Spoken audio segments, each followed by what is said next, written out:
சேலத்தில் அதிமுக பொதுச் செயலாளர் எடப்பாடி கே பழனிசாமி முன்னிலையில் 70க்கும் மேற்பட்ட மாற்றுக் கட்சி நிர்வாகிகள் அதிமுகவில் இணைந்தனர்.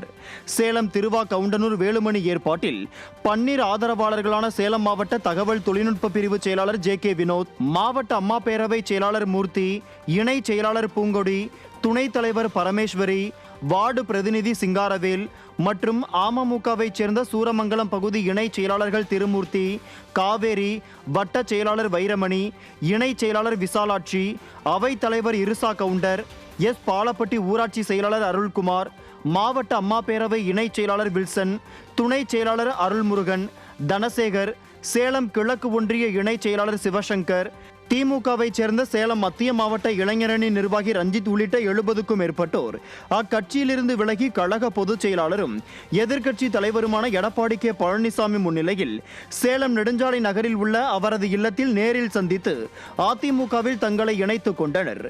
இந்த நிகழ்வின் போது சேலம் மாநகர் மாவட்ட கழக செயலாளரும் முன்னாள் சட்டமன்ற உறுப்பினருமான ஜி. வெங்கடாச்சலம், மாவட்ட கழக அவைத் தலைவர் பன்னீர்செல்வம், முன்னாள் சட்டமன்ற உறுப்பினர்கள் எம்.கே. செல்வராஜ், ரவிச்சந்திரன், மாவட்ட கழக பொருளாளர் வெங்கடாச்சலம், பகுதி கழக செயலாளர்கள் மற்றும் கழக நிர்வாகிகள் பலர் உடன் இருந்தனர்.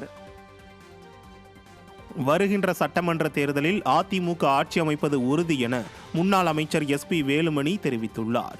கோவை மாவட்டம் தொண்டாமுத்தூர் சட்டமன்ற தொகுதிக்குட்பட்ட வேடப்பட்டி பேரூராட்சியில் நடைபெற்ற அதிமுக உறுப்பினர் உரிமைச்சீட்டு வழங்கும் நிகழ்ச்சியில் முன்னாள் அமைச்சரும் அதிமுக தலைமை நிலைய செயலாளருமான எஸ்.பி. வேலுமணி கலந்து கொண்டு உறுப்பினர் உரிமைச்சீட்டுகளை வழங்கினார். பின்னர் கழக நிர்வாகிகளுடனான ஆலோசனை கூட்டத்தில் தொகுதியில் மேற்கொண்ட நலத்திட்டங்களை மக்களிடம் எடுத்துக் கூற வேண்டும் என ஆலோசனைகளை வழங்கினார். இந்த நிகழ்ச்சியில் எம்ஜிஆர் மன்ற மாநில துணை செயலாளர் தோப்பு அசோகன், கோவை புறநகர் தெற்கு மாவட்ட துணைத் தலைவர் மாவட்ட பொருளாளர் கருப்புசாமி, பேரூர் ஒன்றிய செயலாளர் ராஜா என்கிற ராமமூர்த்தி உள்ளிட்ட கழக நிர்வாகிகள், பூத் கமிட்டி பொறுப்பாளர்கள், தொண்டர்கள் ஏராளமானோர் கலந்து கொண்டனர். புரட்சித் தலைவர் எம்ஜிஆர் அவர்கள் சத்துணவு திட்டம் கொண்டு வந்தார். திமுக நிறுத்தம் நினைச்சாங்க, நிறுத்த முடியல.